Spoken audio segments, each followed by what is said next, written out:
السلام علیکم ورحمۃ اللہ وبرکاتہ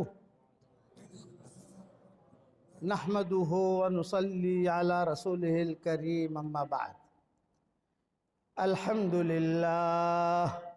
الحمد لله نحمده ونستعينه ونستغفره ونؤمن به ونتوكل عليه ونعوذ بالله من شرور أنفسنا ومن سيئات أعمالنا ونعوذ بالله من شرور أنفسنا ومن سيئات أعمالنا من يهده الله فلا مضل له ومن يضلله فلا هادي له ونشهد أن لا إله إلا الله وحده لا شريك له ونشهد أن سيدنا ومولانا محمدا عبده ورسوله صلى الله عليه وعلى آله وأصحابه وبارك وسلم تسليما كثيرا كثيرا أما بعد فأعوذ بالله من الشيطان الرجيم بسم الله الرحمن الرحيم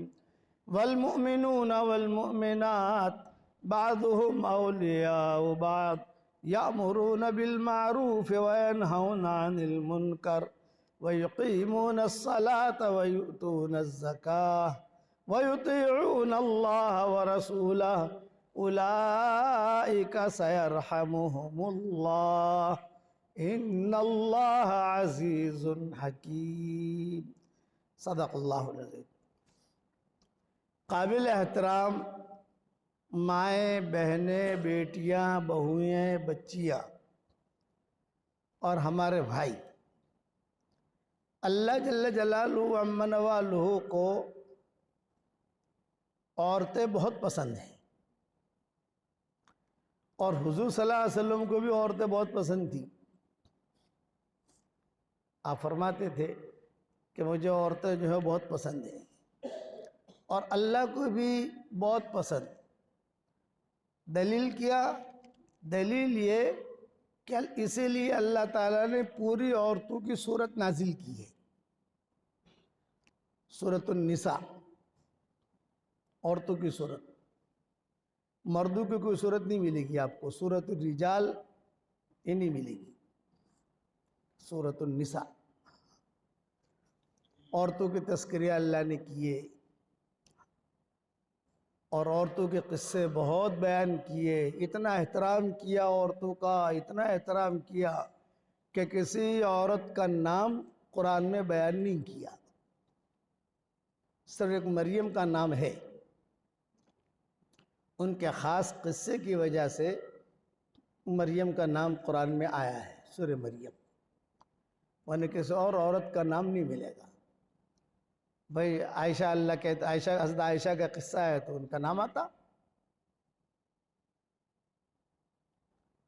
امہات المومنین کے قصے ہوتے تھے تو نام آتے کتابوں کے قرآن شریف کے اندر، لیکن چھپایا. پتہ چلا کہ عورت کا نام بھی چھپانے کی چیز ہے، لوگوں کے سامنے کہنے کی نہیں ہے.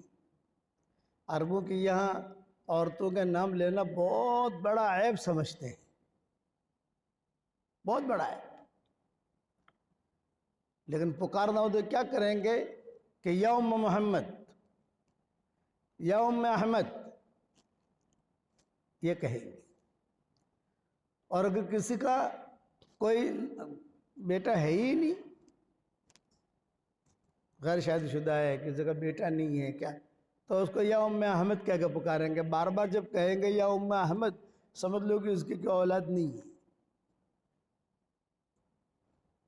نام نہیں کہیں گے. کہ عورتوں کو سفارش اللہ نے کی، مردوں کی سفارش اللہ نے نہیں کی. مردوں کو تو چھوڑ دیا ہے، جاؤ اپنا کام کرو. لیکن عورتوں کی سفارش کی. عاشرہن بالمعروف، لوگوں کو کہا. اللہ تعالیٰ کی طرف سے سفارش نامہ آوے تو بہت بڑی چیز ہو جاتی ہے نا،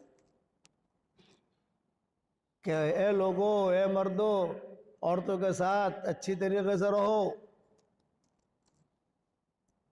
ڈھنگ کے ساتھ. دنیا میں کیا کہا الرجال قوامون علی النساء، کبھی مرد اوپر عورت نیچے. یہ اور جنت کے اندر یہ ہوگا کہ وہاں عورتوں کی چلے گی ریورس کرنٹ جسے کہتے ہیں، الٹا، کہ وہاں عورتیں جنت میں پہلے کون جائے گا کہ میاں اور بیوی دونوں کا جنتی ہونے کا فیصلہ ہو گیا کہ دونوں کا جنت میں جاؤ، دونوں جنت میں جاؤ، تو سب سے پہلے کون جائے گا کہ مرد، نہ عورت جائے گی. آدم علیہ السلام کی بائیں پسلی سے حضرت حوا کو اللہ نے پیدا کیا. کیا مطلب؟ مطلب کہ دل جو ہے نا، دل یہ بائیں طرف ہوتا ہے، اور اشارہ ہے اس بات کی طرف کہ عورت کو اپنے دل کے قریب رکھو، یہ اشارہ ہے. اگرچہ اڑی ٹیڑھی ہوتی ہیں یہ عورتوں کو اتنی سیدھی نہیں ہوتی، ٹیڑھی ٹیڑھی کو سمجھ گئے نا آپ. بہت سنائے گی، آدھا گھنٹہ تقریر کرے گی، آپ کہو گے تو سونی تو رہے چتلی بولو سو تو کہ مچو بولی سو، یہ بھی ہوتا ہے. لیکن نبھا کے چلنا کہ بائیں پسلی سے پیدا کیا آدم علیہ السلام کی، دل جو ہے بائیں طرف ہوتا ہے، کہ عورت کو اپنی بائیں طرف، یہاں عورت کو اپنے دل کے قریب رکھو. عورت کے اندر ماں بھی آ گئی، بیٹی بھی آ گئی، بہن بھی آ گئی، سب آ گئی، بیوی بھی آ گئی، سب خیال رکھوایا. عورت کی کسی زمانے میں کوئی قدر نہیں ہوتی تھی، جتنی قدر نہیں ہوتی تھی اتنا ہی اللہ تعالیٰ نے اس کا درجہ بڑا کر دیا. پر عورت کو تو پہلے لوگ انسان سمجھتے ہی نہیں تھے، کہا تو گدھاڑو سے، کہ گدھاڑو دوڑو رسن اکاڑو سے. ساری دنیا کی جو کالونیاں ہیں نا، فرینچ کالونی، چائنیز کالونی، پھر یہ عرب کالونی، حضور صلی اللہ علیہ وسلم کے آنے سے پہلے کوئی قدر نہیں، معیوب سمجھتے تھے. بچی پیدا ہو تو اس کو دفن کر دیتے تھے. آتے تھے جب اسلام آیا تو آتے تھے اور آ کر کہتے تھے کہ حضرت میں نے اتنی لڑکیاں زندہ دفن کی ہیں. فرزدق شاعر گزرا ہے، اس کے نانا جب مسلمان ہوئے، فرزدق شاعر کے نانا یا دادا، تو یہ بہت مالدار تھے لیکن دل والے تھے. جس کسی گھر میں بھی کوئی عورت حمل سے ہوتی تو مکہ والے تو نشان کر کے جاتے تھے کہ یہ حمل والی عورت ہے. اب پتہ نہیں لڑکا پیدا ہوتا ہے کہ لڑکی پیدا ہوتی ہے، وہ انتظار میں رہتے تھے. اور یہ بڑے میاں پیسوں کے پوٹلے لے کر باہر بیٹھ جاتے تھے، اور باہر بیٹھ کر پتہ چلا کہ لڑکا ہے تو پوٹلے لے کے چلے جاتے تھے، اور پتہ چلا کہ لڑکی ہے تو وہی بیٹھے بیٹھے اعلان کرتے، بھئی یہ لڑکی ہے، مجھے دے دو، میں پیسے دیتا ہوں تم کو. لے لیتے، پھر اس کو پالتے، پوستے، بڑا کرتے، شادی کرتے. فرزدق کے نانا ہے دادا جب مسلمان ہوئے تو حضور صلی اللہ علیہ وسلم کی خدمت میں آ کر انہوں نے خود نے قصہ سنایا کہ میں نے 100 لڑکیوں کو بچایا ہے.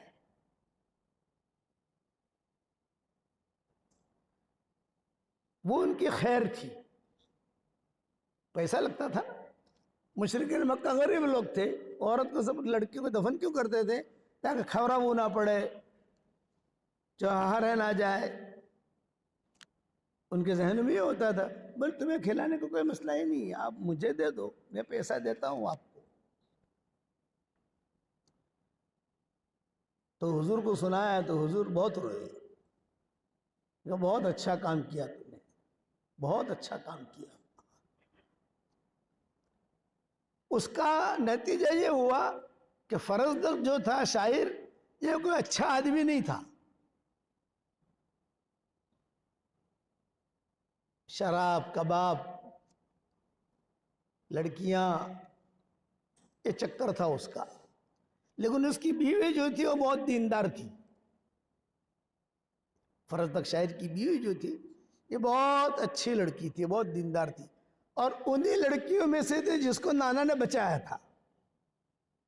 سمجھ گئے آپ کہ جو لڑکیوں کو بچایا تھا نا, تو ان میں کوئی خوبصورت تھی تو نانا نے کہا بھی میرے فرزدق کے ساتھ شادی کرا دیں گے اس کی.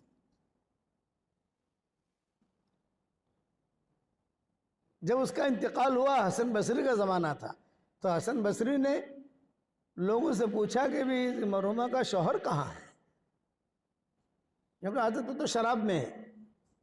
وہ بلا اس کو,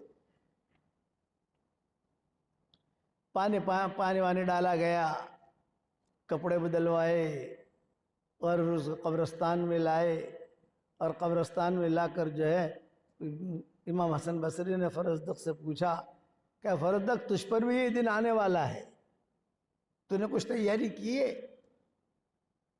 تو اس نے کہا میں نے کچھ تیاری نہیں کی ہے. تو تجھ پر بھی یہ دن آئے گا تو تیاری کر, تب تک تو غفلت میں رہے گا, یہ کہا امام حسن بصری نے. لیکن وہ حسن بصری تھے, بڑے آدمی تھے, وہ ان کے زبان سے جو جملہ نکلا وہ اس کے دل پر لگا, اور اس کے آنکھوں میں آنسو آئے. یہ کہ حضرت میں نے کوئی تیاری نہیں کی اس کی. تو کہا کہ چل اس کا جنازہ میں پڑھوں یا تو پڑھتا ہے؟ شوہر کا حق ہے نا, رشتہ دار کا. بولے مجھے تو جنازہ پڑھنا بھی نہیں آتا, آپ ہی پڑھ لیجئے. تو امام حسن بصری نے اس خاتون کا جنازہ پڑھا, فرزدق کی بیوی کا.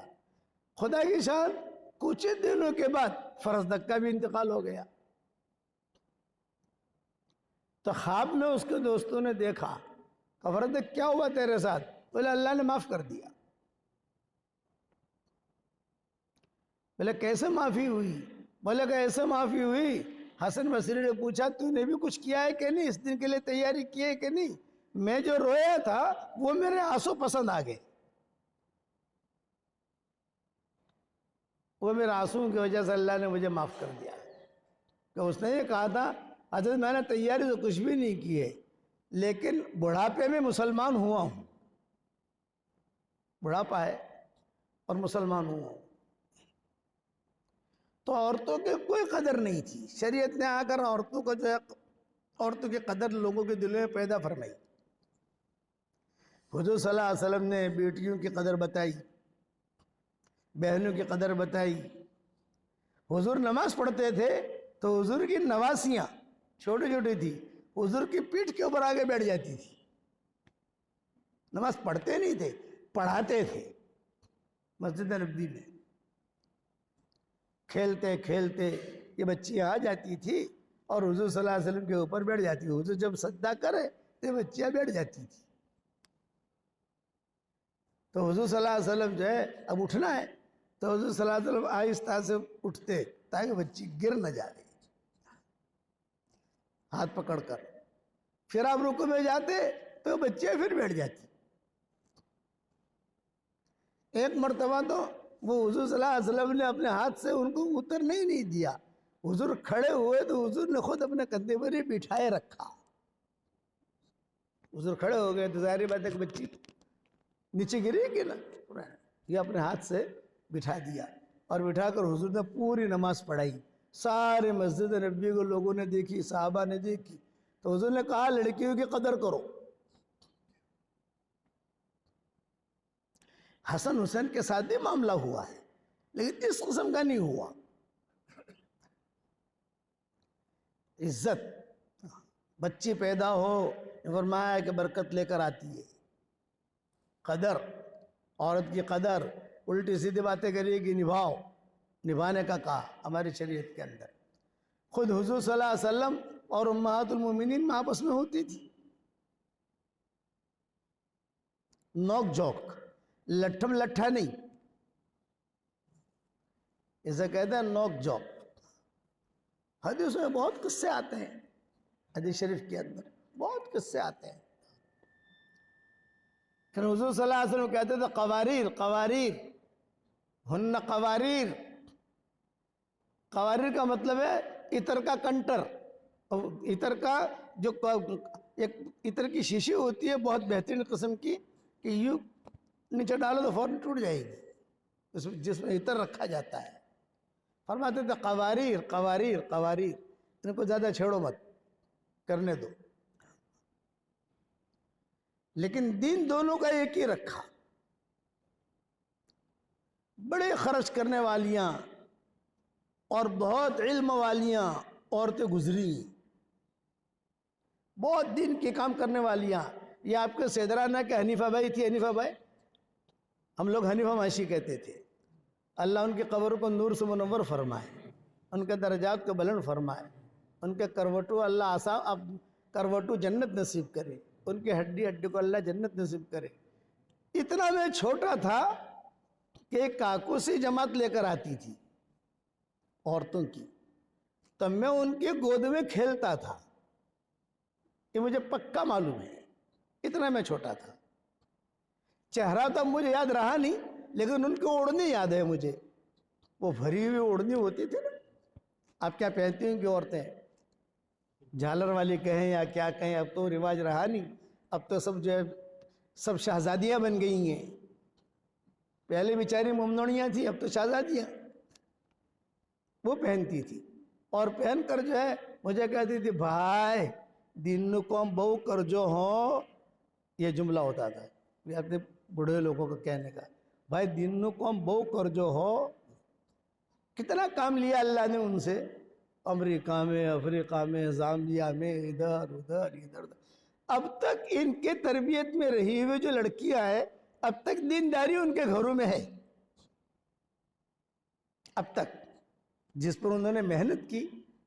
دو عورتیں جنہیں میں جانتا ہوں، ایک ہمارے عزیز آپا ہوتی تھی، ڈاکٹر عزیز آپا بمبئی میں، اور ایک ہماری حنیفہ آپا، اور ایک حمید آپا۔ یہ تینوں جوان لڑکیوں میں اس میں محنت کرتی تھی۔ آج تو مرمرا کے چلی گئی، ان کا انتقال ہو گیا، لیکن جو خیریں چھوڑ گئی وہ خیریں ہیں۔ اچھا خرچ بھی بہت کرتی تھی، ہم تو چھوٹے تھے اس وقت میں 4 آنے بھی کوئی دے تو ہمیں خوشی ہوتی تھی، ہمیں وہ روپیہ دیتی تھی۔ اور یہ سیدپور میں شاید ان کا کوئی کاروبار تھا، کوئی بھینسوں کا کاروبار تھا یا کوئی تھا، ان کے شوہر ہمیں وہاں لے جاتے تھے جب کاکوسی پڑھتے تھے۔ اب ہے یا نہیں پتہ نہیں، اب تو ان کے بچے وغیرہ بھی ملتے نہیں ہیں، بس ان کی کچھ بیٹیاں ہیں، وہ کبھی کبھار فون آ جاتے ہیں۔ تو ہمیشہ یاد رکھنا، جو خیر کا بھی کام کرو گے اللہ اسے باقی رکھے گا، اسے محروم نہیں کرے گا، اللہ علم بھی دے گا۔ آپ کے مائیں بہنیں ان کے ذہن میں یہ نہ آئے کہ ہم کچھ کام نہیں کر سکتی، نہ آپ بہت بڑا کام کر سکتی، بہت بڑا کام کر سکتی۔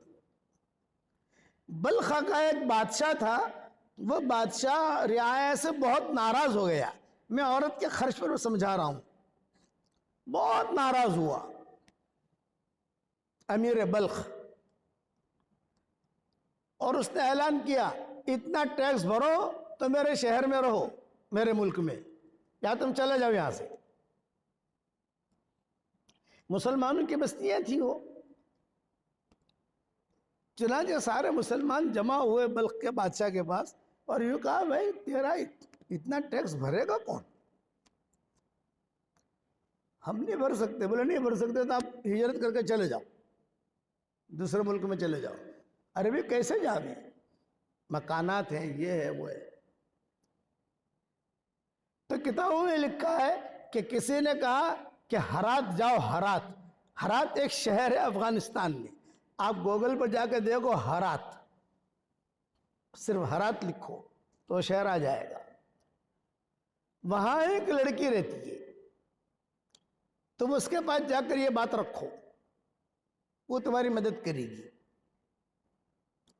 ارے بھی اتنا سارا پیسہ اس کے پاس کہاں سے ہوگا؟ ابھی میں جو کہتا ہوں وہ کرو نا، تم جاؤ وہاں۔ چنانچہ یہ لوگ گئے وہاں جماعت بنا کر، پوچھا یہ لڑکی کہاں رہتی ہے؟ بولے یہاں رہتی ہے۔ مکان بھی چھوٹا کہ بڑا بنگلہ نہیں، ایک تو ہوتا ہے نا بنگلہ ہو، شو ہو، 2-4 خادم کھڑے ہیں، 5-6 کاریں کھڑی ہیں، تو صاحب ہاں کچھ ہے، آدمی پارٹی ہے، پارٹی کچھ بھی نہیں، سیدھا سادہ مکان. یہ سمجھے کہ شاید غلط ایڈریس پر آ گئے ہیں ہم. یہ لڑکی کیا مدد کرے گی؟ اس کے رہنے کے ٹھکانے نہیں ہے. چنانچہ انہوں نے دروازہ کھڑکھڑایا تو کسی نے پوچھا کون؟ یہ کہ ہم بلخ سے آئے ہیں اور فلاں آپا سے ملنا ہے. ہاں بولو میں ہی ہوں، بتاؤ کیا کام ہے؟ تو انہوں نے کہا تو 5 منٹ میں کام کیسے سمجھائیں؟ کیا کام کے لیے ہم آئے ہیں؟ نہیں سمجھاؤ کیا کام ہے، بتاؤ کیا کام ہے. تو انہوں نے کہا ہم بلخ سے آئے ہیں، بہت بڑا ٹیکس لگایا ہے بادشاہ نے، ہم بھر نہیں سکتے. کسی نے آپ کا ایڈریس دیا کہ تم جو ہے جا کر اس سے مدد مانگو، وہ کچھ دے گی تم کو.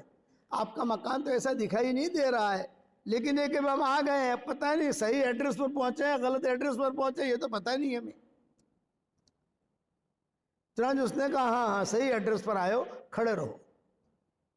اندر گئی اور اندر جا کر ایک چادر لے کر آئی، چادر اوڑھنے کی، اور وہ چادر ایک تھیلی میں دی.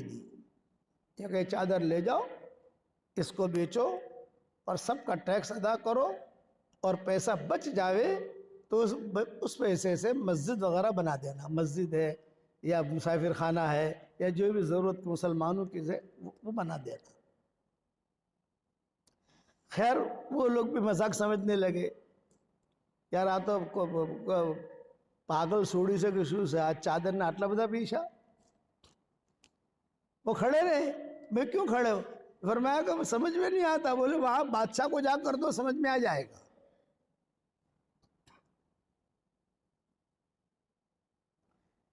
بہت قیمتی چادر تھی وہ. چنانچہ اس میں اصلی ہیرے جڑے ہوئے تھے، اور جنات کے ساتھ اس کا نکاح ہوا تھا. اس لڑکی کا جنات کے بادشاہ کے ساتھ نکاح ہوا تھا. طواف کرتے کرتے محبت ہو گئی تھی، جنات کی نظر پڑ گئی تھی، اس نے مہر میں چادر دی تھی. یہ اس کا قصہ ہے. اب وہ جو ہے آئے بادشاہ کے پاس چادر لے کر، کہا لو بھی آپ کا جو بھی حساب کتابیں لے لو. بادشاہ نے چادر کھولی تو بادشاہ نے کہا او ہو اتنی قیمتی چادر کہاں سے لائے تم لوگ؟ میں بھی ہرات سے لائے. اس نے چادر تم کو ہدیہ دی؟ ہاں ہدیہ دی ہم کو. تمہارا ٹیکس ادا کرو، آپ کا جو ٹیکس ہے وہ لے لو، باقی اس پیسہ ہمیں واپس کرو. تو بادشاہ نے کہا کہ وہ لڑکی جب سخاوت کر سکتی ہے تو کیا میں سخاوت نہیں کر سکتا؟ جاؤ سارا ٹیکس معاف. سمجھ میں آوے سے کہ نا، سارا ٹیکس معاف. اب تو یہ لوگ خوش ہو گئے، لیکن تھے اللہ والے، ہیرا پھیری والے تھے نہیں. کوئی کہجی مت ہو آ تو معاف تھی جیو سے وہاں آپڑے وہ ٹھیکونا لگاڑ چھو. ایسے نہیں تھے. چھپ کر بھی گناہ کرو گے تو اللہ ظاہر کرے گا، اور چھپ کر نیکی کا کام کرو گے تو اللہ ظاہر کرے گا. فوراً 1 ہفتے کے بعد 2 ہفتے کے بعد یہ سارے کے سارے جو ہے یہ لے کر واپس آئے چادر. اور چادر واپس لے کر کہا کہ آپا ہمارا کام ہو گیا، یہ چادر واپس لے لو. تقوی والی لڑکی تھی، اس نے کہا یہ چادر میں نہیں لے سکتی. اب کیوں؟ کہ اس پر غیر محرم کی نظر پڑی ہے. میری چادر پر غیر محرم کی نظر پڑ جائے، وہ چادر میرے گھر میں نہیں آ سکتی. یہ لے جاؤ، اس کی مسجدیں بناؤ، اس کے یعنی اس کے ہسپتال بناؤ، اس کے جو ہے مسافر خانے بناؤ، سب کچھ بناؤ، میں نہیں کر سکتی. کتابوں میں لکھا ہے کہ کئی مسجدیں بنائی گئی. آپ لوگ افغانستان گئے ہو؟ نہیں گئے؟ نہیں گئے. کبھی جاؤ تو دیکھنا افغانستان اور یہ ایران کے بارڈروں کے اوپر کئی مسجدیں. چادر والی مسجد نمبر 1، چادر والا مسافر خانہ نمبر 2، ایسا نمبر 1 نمبر 2 نمبر 2 ایسا آپ کو چھوٹی بڑی چھوٹی بڑی چھوٹی بڑی سب مسجدیں ملیں گی. وہ چادر بیچی, اس کا پیسہ آیا, اس کے پیسے سے جو ہے سارا تیار ہوا. اتنا خرچ کرنے والی تھی عورتیں, ہوتی تھی اتنا خرچ کرنے والی. آج ہے ہماری مائیں بہنیں, آج تو جتلو انبھاڑی راکھو, جتلی پوٹلی آوے یہ انبھاڑی راکھو. ہمارے ممنوع میں تو یہی ہے نا, جے آوے انبھاڑی راکھو. اور کوئی بتاڑوا دو نا چٹلو سے. حدیث وہ یاد تھی جی, حضور نے حدیث ہے کہ اپنی ضرورت چپکے چپکے پورا کرو. وہ حدیث تو یاد رہی, خرچ کرنے کی حدیث تو یاد رہی نہیں. وہ حدیثیں سناتی ہیں شوہروں کو, استعینوا علی حوائجکم بالکتمان فإن کل ذی نعمت محسود. کہ حضور نے فرمایا اپنی ضرورتیں چپکے چپکے پوری کرو, اس لیے ہر نعمت والا حسد والا ہوتا ہے. એટલે હું કોઈને બતાડતી જ નહીં તો પોટલી હું શું છે. میں کہتا ہوں وہ حدیث یاد نہیں ہے کہ خرچ کرو, وما انفقتم من شیء فهو یخلفہ, جتنا خرچ کرو گے اللہ دے گا. یہ قرآن کی آیت یاد نہیں ہے. واما بنعمت ربک فحدث, یہ آیت یاد نہیں ہے. کیوں مطلب کی نہیں ہے, یہ مطلب کی ہے. بہت بڑا کام کیا. اور بہت پھر اس زمانے میں ایک بادشاہ گزرا, اس نے سوچا کہ بھئی اتنی لڑکی کی وجہ سے میں انشاءاللہ دوسری مرتبہ جب میں آپ کے صدرانہ میں آؤں گا تو یہ لڑکی اور جنات میں عاشقی کیسے ہوئی وہ بھی بتاؤں گا آپ کو انشاءاللہ طواف کرتے کرتے. لیکن بعد میں, ابھی نہیں, ابھی ٹائم نہیں ہے. بھئی جنات کے بادشاہ کے ساتھ اس لڑکی کی شادی ہوئی نا, تو اس نے مہر میں یہ دیا. طواف کرتے کرتے حتیم پر ان کی عاشقی ہوئی. حتیم کرتے بعد جنات بھی طواف کرتے ہیں, انسان بھی طواف کرتے ہیں. اور لمبا قصہ ہے, کہاں جاؤں, یہ تو بات پتہ نہیں کیسے ذہن میں آ گئی. صدر عالم میں بہت دنوں سے, میں سالوں سے بیان بھی نہیں کیا میں نے. تو بادشاہ نے یہ سوچا, میں عورت کی فضیلت بتا رہا, اس نے کہا یہ لڑکی نے اتنی خدمت کی ہے اور تو میں شاندار مسجد بناؤں. تو بہت بڑی مسجد بنائی اس نے. تو لوگوں نے کہا تو نے اتنی بڑی مسجد بنائی ہے ہرات کے اندر, اور بڑا مجمع ہوتا ہے. ہمارے بیانات ہوتے ہیں جب بھی ہم گئے, بہت بڑا مجمع جمع ہوتا ہے وہاں پر, بھری رہتی ہے مسجد. اب میں ارادہ کر رہا ہوں پھر سے سفر کا. ہر جگہ جہاں جاتے ہیں وہاں مجمع الحمدللہ جمع ہو جاتے ہیں. اور آج کل تو آج کا سبق جو ہے سدا بہار ہے, سب جگہ اللہ تعالیٰ پہنچا دیتا ہے. آج کا سبق سن لیجئے, آج کا سبق سن لیجئے. تو بادشاہ سے لوگوں نے کہا کہ تم اتنی بڑی مسجد بنا رہا ہے, وہی پیسوں سے جو چادر کے پیسے بچے ہوئے تھے کچھ پیسے تو ڈال رہا ہے, تو اتنی بڑی مسجد کے لیے امام بھی بڑا ہونا چاہیے. عام امام صاحب کھڑا کر دے گا تو لوگ کیسے اس کے پیچھے نماز پڑھیں گے, بڑا عالم آنا چاہیے. تو بادشاہ نے کہا یہ بڑا عالم آنا چاہیے, کس کو بلاؤں؟ کہا امام راضی کو بلاؤ. تفسیر رازی ایک تفسیر ہے, امام راضی نے تفسیر لکھی ہے, تفسیر رازی. یہ کہاں رہتے ہیں؟ یہ کہا فلاں ملک میں رہتے ہیں. تو بادشاہ اپنی فوج کے ساتھ سفر کر کے وہاں پہنچا, اور معروف بادشاہ تھا. جب وہاں پہنچا تو امام راضی جو تھے جب تفسیر کرتے تھے تو پورا شہر ان کی تفسیر میں آتا تھا. باہر کوئی نہیں ملے گا آپ کو, دکانیں بند,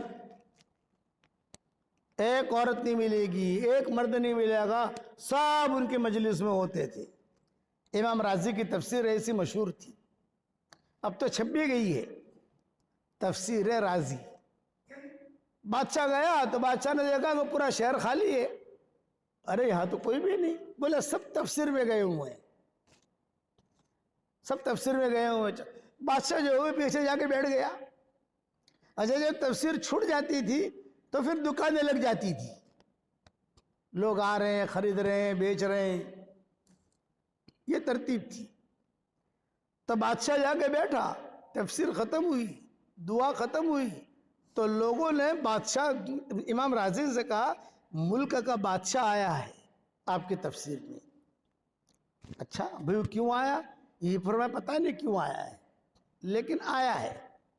تو امام راضی نے کہا بلاؤ. امام راضی بیٹھے رہے، وہ بادشاہ بھی آیا، فوج بھی آئی، اکرام کیا، الیک سلیک ہوئی. تو پوچھا امام راضی نے یہاں اتنا لمبا سفر کر کے آپ کیسے آئے، کیا کام تھا آپ کو؟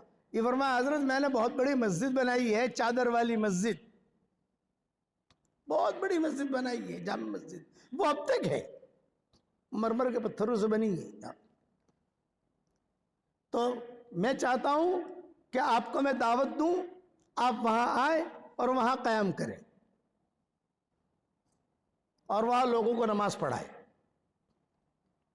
اور وہیں پر اپنا پڑھنا پڑھانا درسگاہ وہ بناوے، تفسیر فقہ. تو امام راضی نے کہا بھائی میں اتنا دور سفر کر کے وہاں آؤں، میرا یہاں جمایا ہے، میں کیوں چھوڑوں؟ سب بچے سب پورا شہر آتا ہے میرا بیان سننے کے لیے، میں نہیں آتا. امام راضی نے منع کر دیا. لیکن جو خادم لوگ ہوتے ہیں نا، خادم یہ پوائنٹیں جانتے ہیں. تو امام راضی کا ایک خادم تھا جو رخصات رہتا تھا، اس نے بادشاہ سے کہا کہ یہ نہیں آئیں گے، اگر آپ کو لے جانا ہے تو ایک بات کرو آپ تو وہ آئیں گے. کیا کروں؟ یہ کہو امام راضی سے کہ میں نے بہت بڑی مسجد بنائی ہے اور قبلے میں علماء اختلاف کر رہے ہیں. بعض علماء کہتے ہیں قبلہ یوں ہے، بعض علماء کہتے ہیں قبلہ یوں ہے، بعض علماء کہتے ہیں قبلہ یوں ہے. وہ مسئلہ حل کرنا ہے، آپ آؤ گے تو مسئلہ حل ہوگا، آپ نہیں آؤ گے تو مسئلہ حل نہیں ہوگا. یہ مان جائیں گے بادشاہ، یہ امام صاحب مان جائیں گے. تو دوسرے دن بادشاہ آیا. ہاں بھی کیوں آئے؟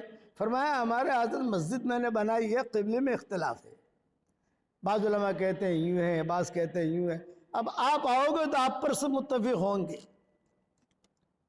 ویسے لڑائی رہے گی وہاں. بادشاہ نے کہا کہ ہاں بھی، وہ امام راضی نے کہا کہ ہاں یہ تو بات صحیح ہے کہ بھئی لڑائی جہاں ہو تو وہاں جا کر مجھے صلح کرانی چاہیے. چلو میں آؤں گا لیکن میری شرطیں ہیں. کیا شرط ہے؟ یہ کہا میں میرے شاگردوں کو لے کر آؤں گا. تو کوئی بات نہیں. یہ کہا میرے خدام بھی ہوں گے. تو کوئی بات نہیں.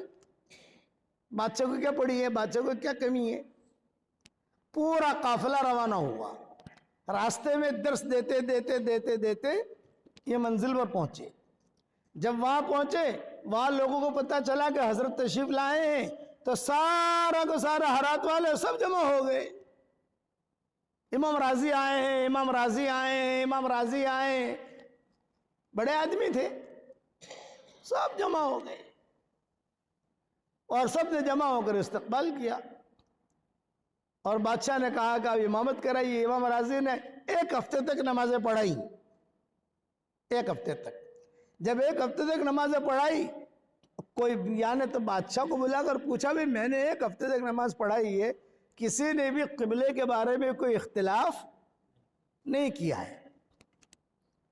تو بادشاہ نے کہا ہاں حضرت یہ سب متفق ہو گئے آپ کے نماز پڑھانے سے. حالانکہ اختلاف کچھ تھا نہیں، وہ ان کو لانا تھا.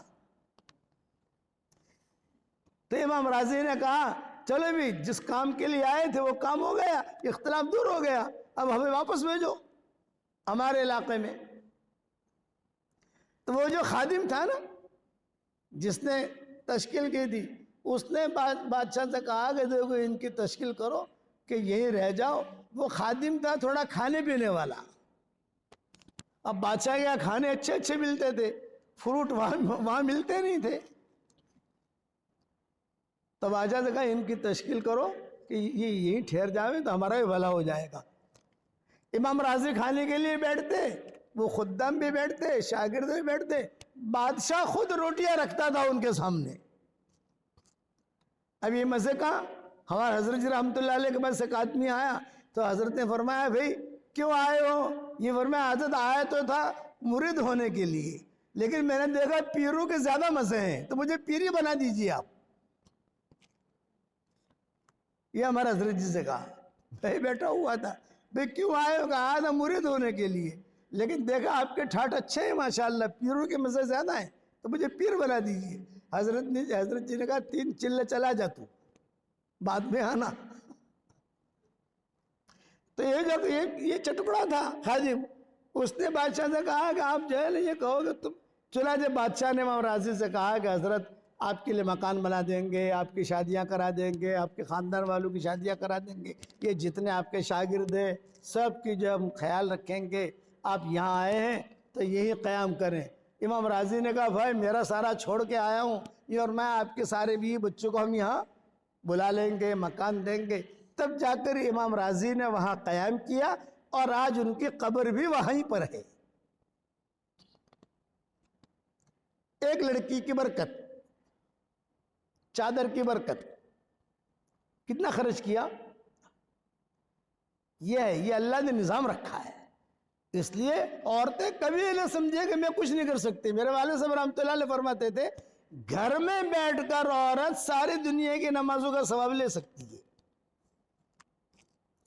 بھئی کیسے لے سکتی ہے؟ یہ نیت کرے اللہ مجھے طاقت دے گا، میرے شوہر کو طاقت دے گا تو میں ساری دنیا میں جماعت میں جاؤں گی، دعوت دوں گی لوگوں کو۔ خیالات اونچے ہونے چاہیے دین کے لیے۔ یہ جی بی ہوتی ہے نا، جی بی سم کارڈ ہوتا ہے نا، میرا سم کارڈ، اس میں جی بی ہوتی ہے، کبھی اتنی جی بی کا موبائل ہے، 25 جی بی کا موبائل ہے، تو ہمارے دماغ میں دین کے لیے کروڑ گنا زیادہ جی بی ہونی چاہیے لگی ہوئی۔ میں میرے دین کو یہ پانی پہنچاؤں گا، یہ پانی پہنچاؤں گا، یہ پانی پہنچاؤں گا۔ پھر اللہ کا معاملہ بھی اس کے ساتھ ایسا ہی ہوتا ہے کہ اللہ اسے توفیق دیتا ہے۔ اور آپ کے حنیفہ ماشی کا تازہ مثال آپ ذہن میں رکھ لو، جو بوڑھے ہیں انہوں نے تو دیکھا ہوگا، جو بوڑھے نہیں ہیں، جوان ہیں، جو بعد میں پیدا ہوئے انہوں نے سنا ہوگا۔ اب تک ملکوں کے اندر حنیفہ ماشی کو لوگ یاد کرتے ہیں۔ بڑے بوڑھے ہمیں ملتے، ہم سارے ملک میں جاتے ہیں نا، تو اب تک ہمیں پوچھتے ہیں کہ وہ حنیفہ خالہ ہے کہ نہیں، حوا خالہ ہے کہ نہیں۔ ہمارے گاؤں کی تھی حوا خالہ، یہ مانگرول میں گئی تھی حنیفہ ماشی یہاں پر۔ اب تک ملکوں میں ہم کبھی جاتے ہیں، میں نے کہا وہ تو مرا کر چلی بھی گئی، اور آپ بھی مرنے کے قریب ہو، جو بڑے میاں یا بوڑھی عورتیں اب تک پوچھتی ہیں، خیریں باقی رہتی ہیں۔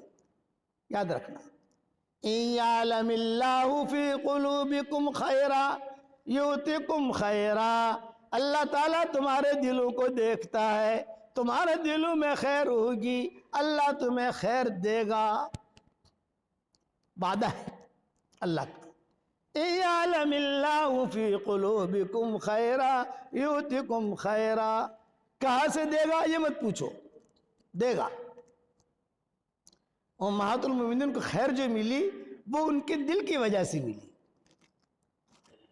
حضرت خدیجہ خوبصورت تھی، مالدار تھی، حسب نسب والی تھی، جوان تھی، کوئی اتنی بوڑھی نہیں تھی۔ سارا مکہ چاہتا تھا کہ ان سے شادی کرے، بڑے بڑے رؤسا چاہتے تھے، اور یہ اللہ سے کیا کہتی تھی؟ اے اللہ تو مجھے چھانٹ کر دے، تو مجھے چھانٹ کر دے، میں نہیں جانتی کچھ، میں میرا معاملہ تجھے سونپتی ہوں۔ اُفَوِّضُ أَمْرِي إِلَى اللَّهِ۔ تو کیسا حضور کے ساتھ جوڑا ہو گیا دیکھو۔ حالانکہ حضور صلی اللہ علیہ وسلم کا خاندان، حضرت خدیجہ کا خاندان ایک نہیں ہے، الگ ہے۔ خدیجہ کا خاندان الگ ہے، حضور صلی اللہ علیہ وسلم کا خاندان الگ ہے، کوئی کفو نہیں ہے، کچھ بھی نہیں ہے، اتنا ہے کہ مکہ میں رہتے ہیں۔ لیکن جب دلوں میں خیر ہوتی ہے تو وہ عورتیں پیشانی بھی پڑھ لیتی ہیں۔ وہ تو ابو طالب اور فاطمہ اسدیہ جو ابو طالب کی بیوی تھی، وہ انہوں نے حضور صلی اللہ علیہ وسلم سے کہا کہ بیٹا محمد تمہاری عمر تو اب 22-23 سال کی ہو گئی، کوئی دھندا بندہ کرو، کوئی دھندا کرو، کچھ کاروبار کرو، گھر میں جو پیسوں کی کمی ہے، خرچہ۔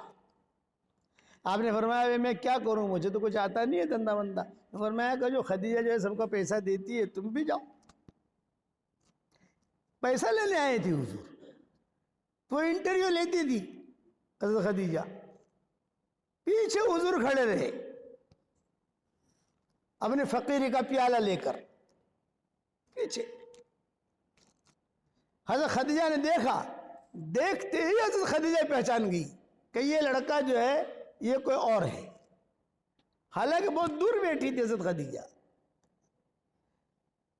بہت دور بیٹھی تھی, اور کہا دیکھتے ہی نفیسہ تھی. نفیسہ یہ حضرت خدیجہ کی سیکریٹری تھی, پرائیویٹ سیکریٹری, اس کا نام تھا نفیسہ.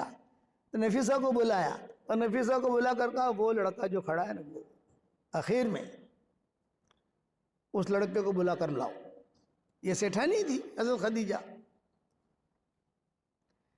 نفیسہ نے جا کر کہا کہ آپا بلا رہی ہیں, آپ تشریف لے آئے. بٹھایا, ایک ہی جملہ کہا, کیا نام ہے آپ کا؟ کہ محمد ابن عبداللہ ابن عبد المطلب. کیوں آئے ہو؟ اگر کچھ پیسے مجھے بھی مل جائے تو میں بھی دھندا کروں, شام جاؤں, یہی مقصد تھا. تو حضرت خدیجہ نے نفیسہ کو بلا کر کہا کہ اب وہ نہیں, ذرا انکوائری کر کن سے ایسو کرو, بایو ڈاٹا نکالو, یہ لڑکا کون ہے. کان میں کہا, آپ کچھ نہیں سمجھتے تھے, آپ کو پتا نہیں ہے کہ کیا کہا کان میں. اور وہ نفیسہ گئی, اور نفیسہ جا کر تھوڑا مکہ مکرمہ کا چھوٹا سا گاؤں, چھوٹا لمبی چوڑی بستی تھی نہیں, جا کر جو ہے پوری تحقیق کر کے آئی, اور ایک جملہ کہا, شریف ابن الشریف. کیا کہا؟ شریف ابن الشریف. یہ پہلا جملہ تھا جو نفیسہ کے زبان سے نکلا کہ شریف ابن الشریف, یہ شریف ہے اور شریف کا بیٹا ہے. تب سے باتیں چلی, حضرت خدیجہ کے ساتھ نکاح کی. حضور کو دیکھا, حضور نے ان کو دیکھا. آپ نے تو کبھی یہ سوچا بھی نہیں تھا کہ میرا نکاح خدیجہ کے ساتھ ہوگا. آپ کے تو خیال میں بھی نہیں تھا کہ میں جو ہے, یعنی خدیجہ جو ہے میری دلہن بنے گی, میری بیوی بنے گی. لیکن اللہ کا نظام, حدیثوں میں آتا ہے کہ گھوڑے کے پیشانی میں قیامت تک جو ہے خیر رہے گی. گھوڑا ہے نا, گھوڑا, اس کی پیشانی میں جو ہے خیر رہے گی. اسی لیے کہتے ہیں کہ گھوڑا پالو. اگر اللہ نے آپ کو زمینیں دی ہیں اور بڑی زمین ہے تو گھوڑا پالو. کیوں؟ کہ گھوڑا تہجد کے وقت میں روزانہ اپنے مالک کے لیے مغفرت کی دعا کرتا ہے. اگر اللہ نے زمین دی ہے, اتنا بڑا آپ کا ماحول ہے, کبھی گھوڑا بھی پالو. اسی لیے گھوڑے کی قسم اللہ نے کھائی ہے. والعادیات ضبحا, ہاتھی کی قسم نہیں کھائی. اللہ تعالیٰ نے جو ہے کتے کی قسم نہیں کھائی, بکری کی قسم نہیں کھائی, ہرن کی قسم نہیں کھائی, گھوڑے کی قسم کھائی. والعادیات ضبحا فالموریات قدحا. اللہ جس چیز کی قسم کھائے وہ بہت بڑی چیز ہوتی ہے جو اللہ قسم کھاتا ہے. والشمس وضحاها, سورج کی قسم اور اس کے روشنی کی قسم, یہ دو قسمیں ہو گئی. والشمس وضحاها والقمر اذا طلاها, چاند اور اس کا نکلنا. والنہار اذا جلاها واللیل اذا, 9 قسمیں ہیں سورہ شمس کے اندر. آپ گننا, 9 قسمیں اللہ نے کھائی ہیں. والضحا واللیل اذا سجا, چاش کے وقت کی قسم, کہ چاش کے وقت میں کوئی چیز ہے جو اللہ قسم کھا رہا ہے. کبھی کسی زمانے میں میرے دل میں خیال آیا تھا کہ اللہ نے قسمیں جو کھائی ہیں اس پر میں ایک کتاب لکھوں. کس زمانے میں دل میں وسوس آیا تھا, ولولہ, کہ اس پر لکھوں تاکہ امت کو پتہ چلے کہ اتنی ساری قسمیں اللہ نے کیوں کھائی ہیں, اللہ کو کیا ضرورت ہے. زمانے کی قسم, والسماء وما قبل, آسمان کی قسم, زمین کی قسم. تو گھوڑے کی قسم کھائی. انجیر کی قسم, والتین والزیتون, انجیر کی قسم, زیتون کی قسم. تو انجیر میں اور زیتون میں کچھ ہے جو اللہ قسم کھا رہا ہے. اللہ نے پکوڑے کی قسم نہیں کھائی, بھجیے کی قسم کھائی ہے. ارے بتاؤ تو صحیح صدرہ والوں, پکوڑے کی قسم کھائیے، بریانی کی قسم کھائیے. والتین والزیتون وطور سینین وہذا البلد الامین، 4 قسمیں کھائی. انجیر کی قسم، زیتون کی قسم، طور سینین کی قسم، مکہ کی قسم. مکہ کچھ ہے جو اللہ قسم کھا رہا ہے. تو حضرت خدیجہ پیشانے دیکھ کر سمجھ گئی، اور حضور صلی اللہ علیہ وسلم کو پیسے بھی دیے، غلام بھی ساتھ کیا، سب کچھ انتظام بھی کیا، اور غلام کو کہا کہ دیکھنا خبر رکھنا. چنانچہ حضور صلی اللہ علیہ وسلم نے سفر بھی کیا. آپ صلی اللہ علیہ وسلم نے ایک تو شام کا سفر کیا 13 سال کی عمر میں اپنے چچا کے ساتھ، اور ایک 23 سال کی عمر میں سفر کیا حضرت خدیجہ کے مال سے تجارت کے لیے. یہ 2 سفر حضور کے ہوئے. پھر حضور کا سفر آخر میں ہوا تبوک تک کا. شام نہیں گئے، آخر تک تبوک تک گئے، تبوک سے واپس آئے. وہ 40 دن کا سفر تھا یا 2 مہینے کا سفر تھا وہ. پھر حضور کا وصال ہو گیا. جب سارا نفع لے کر وہاں سے واپس آئے تو وہ جو ساتھ میں غلام کیا تھا وہ سب سے لڑتا تھا. لڑائی کرنے کے تجارت کے اندر آپ بھاؤ سے آپ بھاؤ سے آپ بھاؤ سے یہ حساب لڑ. تو حضور کہتے تھے لڑ مت، تیرا جو بھی بنتا ہے میرے نفع میں سے لے لینا، لڑ مت. لڑائی اچھی چیز نہیں ہے. حالانکہ حضور کو نبوت نہیں ملی ہے ابھی، نبوت 40 سال میں ملے گی، 24 سال کی عمر ہے. واپس جب آئے، خیر ہے، میں کہتا ہوں دل میں خیر ہے تو اللہ خیر دے گا، دل میں کاٹے ہیں تو اللہ کاٹے دے گا.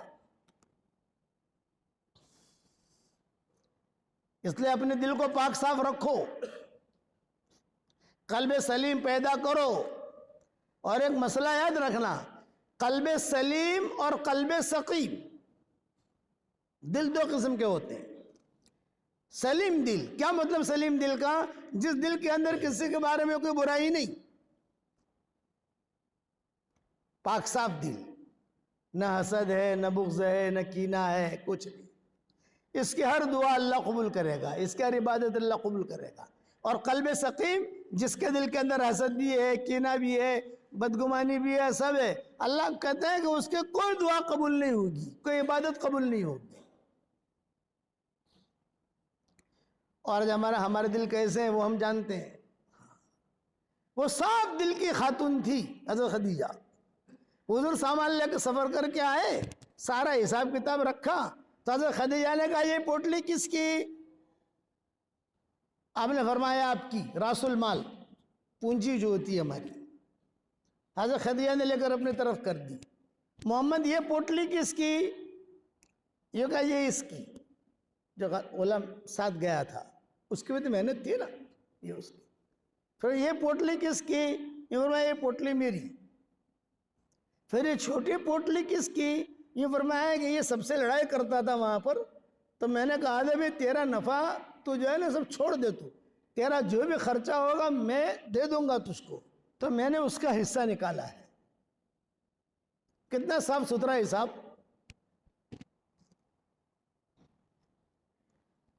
حضرت خدیجہ نے کہا بہت اچھا. غلام سے کہا جا تو کمرے میں چلا جا. نفیسہ تھی، وہ نفیسہ سے بھی کہا تو بھی چلی جا وہاں. اب کمرے میں حضور صلی اللہ علیہ وسلم ہے اور حضرت خدیجہ ہے اور کوئی نہیں. تو حضرت خدیجہ نے کہا محمد یہ پوٹلی جو میری ہے یہ تم لے لو. آپ بہت خوش ہو گئے. ارے واہ، نفع تو تھا ہی اپنا، اور موڑی بھی دے دی حضرت خدیجہ نے، اور میرے حصے کا جو نفع ہے وہ بھی تم لے لو، تمہارے حصے کا نفع ہے وہ بھی تم رکھو. تو کافی مال جمع ہو گیا نا. اب تنہائی میں خدیجہ بات کر رہی، محمد تم جوان ہو، تمہارا شادی کرنے کا ارادہ ہے؟ یہ خدیجہ کہہ رہی. ہمیشہ یاد رکھنا خیر کس کے ہاتھ میں ہے بھائی؟ اللہ کے ہاتھ میں. ہواؤں کے ساتھ خیریں آتی ہیں. دعاؤں میں سکھاتا ہوں، اے اللہ ہواؤں کے ساتھ جو خیریں آتی ہیں وہ خیریں ہمارے لیے مقدر فرما، اور ہواؤں کے ساتھ جو برائیاں آتی ہیں اس سے تو ہماری حفاظت فرما. تو آپ نے جواب دیا ہاں مجھے شادی اور نکاح کا تقاضا تو ہے. تو حضرت خدیجہ نے کہا کیا خیال ہے اگر میرے ساتھ تمہارا نکاح ہو جائے؟ خود نے پیغام رکھا. تو آپ کما رہے تھے. کنوارا آدمی جو ہوتا ہے، کنواری لڑکی، کنوارا آدمی شرماتا ہے. وہ تو آج کل کے کنوارے شرماتے نہیں. آج کل کی کنواری لڑکیاں جو شرماتی نہیں، وہ حیا گئی. لیکن عام طور سے یہ ہوتا ہے کہ کنوارا ہو کنواری ہو تو وہ تھوڑا محسوس کرے گی. حضور تو کنوارے تھے تو محسوس کیا، پسینہ نکلا، سرخ ہو گئے، آنکھیں سرخ ہو گئی. اور خود خدیجہ نے کہا، اور خدیجہ کا مقام جانتے تھے حضور صلی اللہ علیہ وسلم. تو آپ نے جواب دیا کہ یہ نکاح کا شادی کا مسئلہ ہے، یہ مسئلے میں تو ایسا ہے کہ گھر والوں کے مشورے کے بغیر کوئی قدم نہیں اٹھا سکتے. گھر والوں کو پوچھنا پڑے گا نا، ابو طالب کو، فاطمہ کو. ابو طالب کی بیوی کا نام تھا فاطمہ. تو ایک ہی گھر کے اندر ساس بھی فاطمہ اور بہو بھی فاطمہ. جس گھر میں فاطمہ، دو فاطمائیں ہوں، اس گھر میں برکتیں بہت ہوتی ہیں. کسی کو سنانا مت آپ لوگ. جس گھر میں فاطمہ، کسی زمانے میں گھروں کے اندر فاطمہ ہی نام رکھتے تھے. فاطمہ اول، فاطمہ دوم، فاطمہ سوم، سمجھ گئے آپ؟ فاطمہ چہارم. مولانا یوسف صاحب رحمۃ اللہ علیہ سے مفتی زین العابدین کو بہت محبت تھی، پاکستان والے حضرت جی ہمارے مولانا یوسف صاحب رحمۃ اللہ علیہ. تو ان کے جتنے لڑکے پیدا ہوئے سب کا نام انہوں نے یوسف رکھا. یوسف اول، یوسف دوم، یوسف سوم، یوسف چہارم، یوسف پنجم. کہ مجھے فاطمہ صدیہ سے پوچھنا پڑے گا، ابو طالب سے پوچھنا پڑے گا. حضرت خدیجہ نے کہا کہ تم مشورہ کر لینا. آپ فرماتے تھے مجھے اتنی خوشی ہوئی، اتنی خوشی ہوئی، مال بھی ملا، پیغام بھی ملا. اور خوشی میں آدمی کبھی کبھی جو ہے تھوڑا سا ہل جاتا ہے. بہو بدو نفوت ہے نا کوئی پراپرٹی نہ اندر، تو کدی کدی خوشی ہو مری جائے ایسا آدمی. اب یہاں تو حضور کو سب کچھ ملا. تو باہر نکلا، خدیجہ جو رخصت کرنے کے لیے آئی. جب باہر نکلا تو میں نے اپنے چچا کا جو راستہ تھا گھر کا وہ بھی بھول گیا. ارے آ گلی سے، یہ گلی ہے، یہ گلی ہے، یہ ہے، یہ. پھر سوچ سمجھ کر جو ہے حضور صلی اللہ علیہ وسلم گھر پر گئے اور کہا چچا بہت بڑی خیر لے کر آیا ہوں. حضور کہہ رہے ہاں بیٹا کیا خیر لے کر؟ خدیجہ نے پیغام رکھا میرے ساتھ شادی کا. ابو طالب نے کیا کہا؟ تو نے خواب دیکھا ہوگا.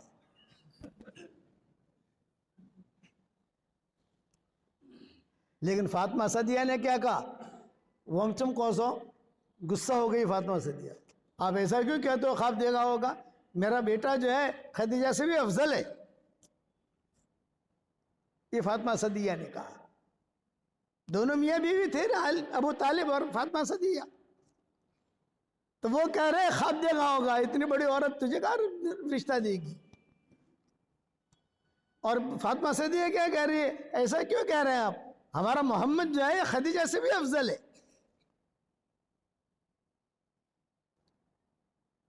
اور پھر فاطمہ صدیہ نے کہا اب بھی جاؤ، اب بھی، اور تحقیق کر کے آؤ. حضور تو اپنا تھکے تھکائے آئے تھے، اپنا سامان وغیرہ سب سیٹ کر رہے تھے، سفر سے آئے تھے. اور ابو طالب گئے، وہاں جا کر خدیجہ سے کہا کہ آپ نے ایسی ایسی باتیں کی. فرمایا ہاں میں نے کی.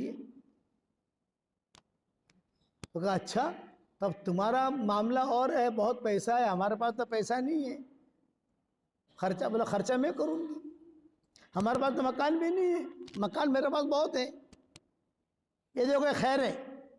میرے والد صاحب رحمۃ اللہ علیہ فرماتے تھے دل میں خیر ہوگی تو آپ کو خیر ڈھونڈتے ڈھونڈتے آئے گی. آپ کو جانا نہیں ہے کہیں، لیکن دل میں سے کچرا نکالو، یہ ضروری ہے.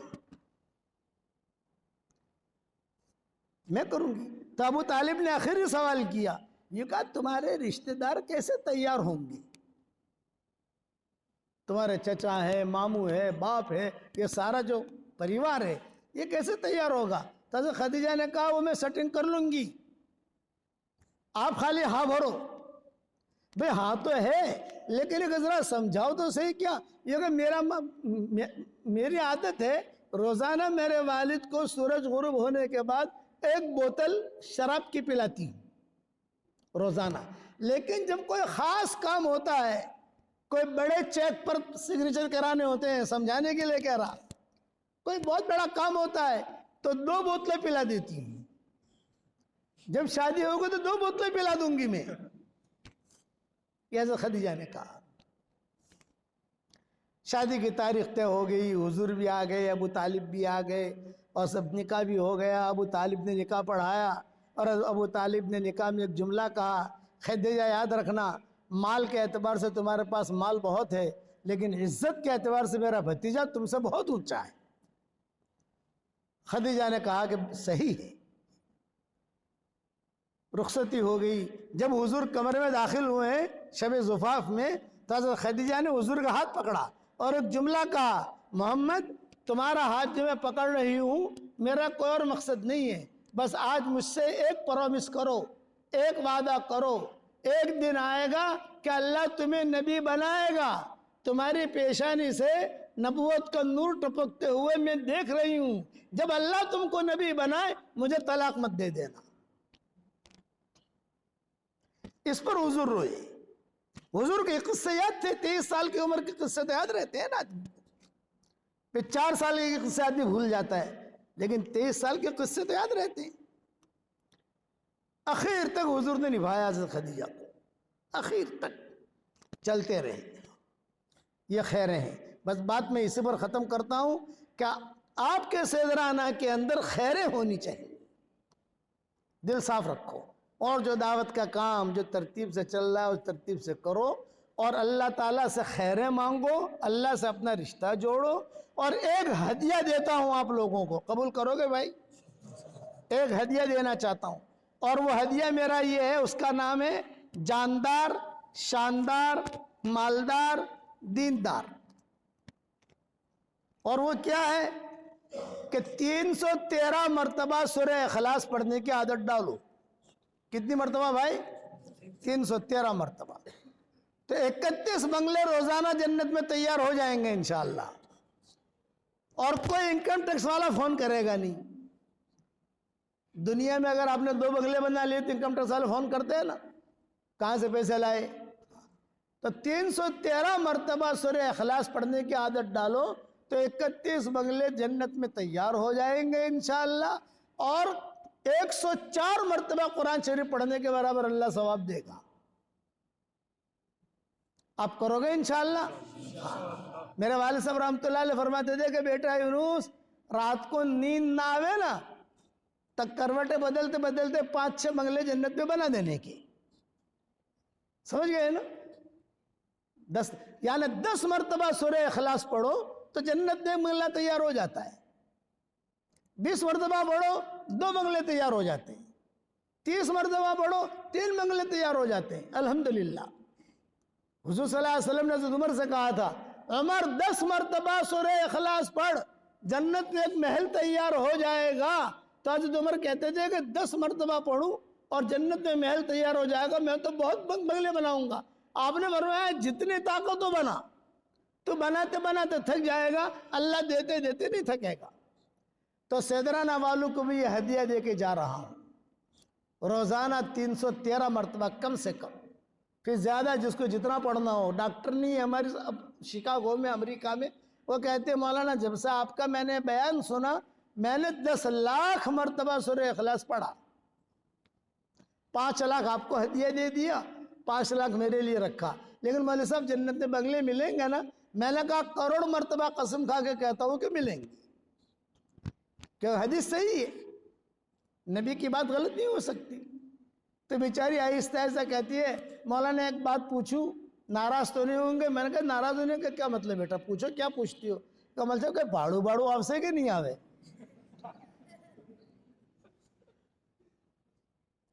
گجراتیوں کو بھاڑے کا بہت فکر رہتا ہے کہ بھاڑو بھاڑو آپ سے کہ نہیں آوے؟ میں نے کہا بیٹا بھاڑا تو نہیں آئے گا۔ بولے کریں گے کیا اتنے سارے بنگلے؟ میں نے کہا جنت میں جب جائیں گے تو انشاءاللہ مشورہ کریں گے، تو آپ لوگ بناؤ گے انشاءاللہ؟ ہاں۔ اور یہ میری تصویر ہے، جاندار، شاندار، مالدار، دیندار۔ اب سارے جو ہے پورے سیدرانا والوں کو تو تصویر ہدیہ دے نہیں سکتے، میری جیب میں تو ایک ہی تصویر رہتی ہے، یہ میری تصویر برکتی ہے، یہ ہمارے چچا کو دے رہا ہوں، یہ لو، یہ آپ کو ہدیہ، خیر آ گئی آپ کے گھر میں پہچانتا نہیں یہ کہاں کے ہیں، کون ہے، لیکن یہ تصویر میری طرف سے آپ کو ہدیہ، سنبھال کے رکھنا، اور بچوں کو کہنا کہ وہ بھی سنبھال کے رکھیں۔ پڑھو گے 313 مرتبہ؟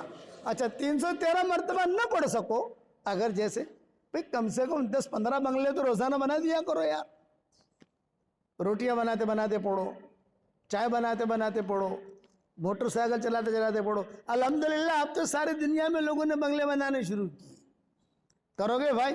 اور دعوت کا کام ہمارا سدا بہار ہے، یہ دعوت کے کام میں اپنے آپ کو لگاؤ، بغیر لڑائی بڑائی کی، کوئی لڑائی نہیں، دعوت کا کام ہمارا سدا بہار ہے۔ عورتوں میں بھی دعوت کا کام چلنا چاہیے، مردوں میں بھی دعوت کا کام چلنا چاہیے، اور جتنے بوڑھے مر مرا کے چلے گئے، اس لیے کہ سیدرانا تو پہلی مرتبہ آیا ہوں، کبھی پہلے اس سے پہلے نہیں آیا، یا کبھی آیا ہوں گا تو بچپن میں آیا ہوں گا، بس اتنا معلوم ہے کہ سیدرانا ہے، کوئی گاؤں ہے، اتنا ہمیں پتا تھا کہ کوئی گاؤں ہے، لیکن ہم چونکہ یہاں ہمارے علاقے سے واقف نہیں ہیں، باہر رہتے ہیں اس لیے پتہ چلتا نہیں، لیکن یہ کہ ایسا کام کرو کہ اللہ تعالیٰ سیدرانا والوں سے راضی ہو جائے، کرو گے انشاءاللہ؟ دعوت کے کام میں نکلو گے بھائی انشاءاللہ؟ ہاتھ اوپر کر لو، کون کون نکلے گا انشاءاللہ جماعت میں؟ واہ واہ واہ واہ، اللہ تعالیٰ ہم سب کو عمل کرنے کی توفیق عطا فرمائے۔ اللہم لک الحمد کما انت اہل فصلی وسلم علی سیدنا محمد کما انت اہل وفعل بنا ما انت اہل فإنک اہل التقوی واہل المغفرہ۔ اللہم صلی وسلم علی سیدنا محمد بن عبداللہ القائم بحق اللہ ما ضاق امر الا فرجہ اللہ۔ یا رب لک الحمد کما ينبغی لجلال وجہک وعظیم سلطانک۔ اللہم لا تردنا خائبین بل ردنا الى دیننا ردا جمیلا۔ اللہم مغفرتک اوسع من ذنوبنا ورحمتک ارجع عندنا من اعمالنا۔ اللہم انا نسألک الفوز فی یوم القضاء ونزل الشہداء وعيش السعداء والنصر على الأعداء ومرافقة الأنبياء يا ذا المن والعطاء يا سميع الدعاء يا رافع السماء۔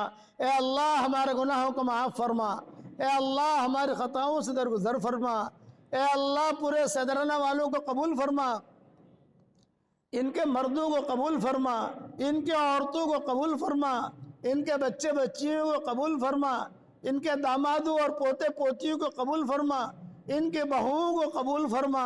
اے اللہ حنیفہ بھائی کی قبر کو نور سے منور فرما دے، ان کے درجات کو بلند فرما دے، کروٹوں انہیں آرام نصیب فرما، کروٹوں انہیں آرام نصیب فرما، ان کی ہڈی ہڈی کو جنت نصیب فرما۔ اے اللہ میری تشکیل پر جو روزانہ 313 مرتبہ سورہ اخلاص پڑھنے کی عادت ڈال دے، اے اللہ اس کی ساری دعاؤں کو قبول فرما، اس کے سارے جائز مرادوں کو پوری فرما، ہمارے شہر میں آنے کو قبول فرما، اس شہر سے جانے کو قبول فرما، اس بستی کے ذرے ذرے کو قبول فرما، ان کی محبت کے کرنے کو قبول فرما۔ جس نے بھی مجھے دعاؤں کے لیے کہا ہو یا دعاؤں کے لیے خطوط میں لکھا ہو، یا جن کا ہم پر کسی قسم کا حق اور احسان ہو، یا جو ہمیں اپنی دعاؤں میں یاد کرتے رہتے ہوں، یا مائیں بہنیں مجھے اپنی دعاؤں میں یاد کرتی رہتی ہوں، ہماری ساری دعاؤں میں ان کا پورا پورا حصہ نصیب فرما۔ اچانک کا خیر ہمیں نصیب فرما، اچانک کے شر سے تو ہماری حفاظت فرما۔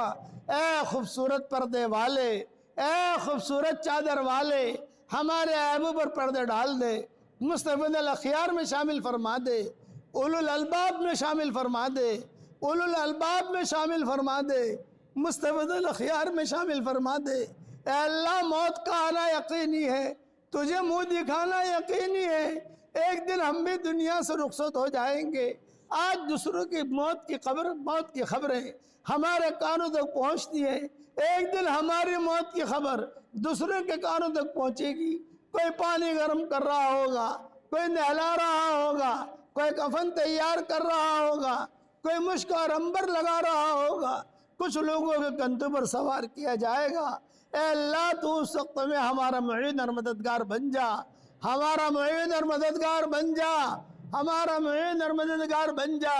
جس کرم سے آپ نے ہمیں اس صدرانہ کی مسجد میں جمع کیا ہے، تیرے اسی کرم سے جنت الفردوس میں تیرے قیامت کی آنے والی ہماری نسلوں کے ساتھ تیرے نبی کے پڑوس میں تو ہم سب کو جمع فرما۔ اے اللہ جن کے لڑکے اور لڑکیاں شادی کے لائق ہوں، غیر شادی شدہ ہوں، بہترین جوڑوں کا ان کے لیے انتظام فرما۔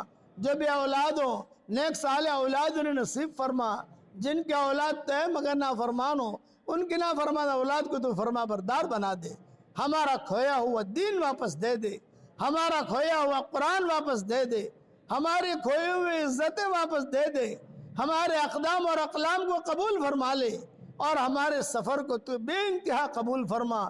جس کے دل میں جو جائز مرادیں ہوں عافیت سے ان کے جائز مرادوں کو پوری فرما کر اس میں خیر کی شکلیں اور صورتیں پیدا فرما۔ اگر آپ نے ہمارا نام سعید اور نیک بختوں میں لکھا ہو تو ہمارا نام انہیں میں لکھے رکھیو، اور اگر آپ نے ہمارا نام شقی اور بدبختوں میں لکھا ہو تو ہمارا نام ان کے فہرست سے مٹا دینا، اور نیک لوگوں کے فہرست میں ہمارا نام لکھ لینا۔ لکھنا بھی آپ کا کام ہے، مٹانا بھی آپ کا کام ہے، لوح و قلم بھی آپ کے پاس ہے۔ سعداء میں تو ہمارا نام لکھ لے، سعداء میں تو ہمارا نام لکھ لے۔ اے اللہ اس مجلس میں فرشتے بھی موجود ہیں، اے اس مجلس کے فرشتوں، ہمارا رب ہم سے روٹھا ہوا ہے، ہمارا روٹھے ہوئے رب کو ہم سے منوا دو۔ اے اللہ اس امت سے تو کب تک روٹھا رہے گا؟ اس امت کی اجتماعی اور انفرادی پریشانیوں کو دور فرما، اور اپنے فضل و کرم سے ہماری ساری دعاؤں کو قبول فرما۔ سبحان ربک رب العزت عما یصفون وسلام علی المرسلین والحمد للہ رب العالمین۔ میں سلام کروں، سلام کا جواب دے دو۔ السلام علیکم ورحمۃ اللہ وبرکاتہ۔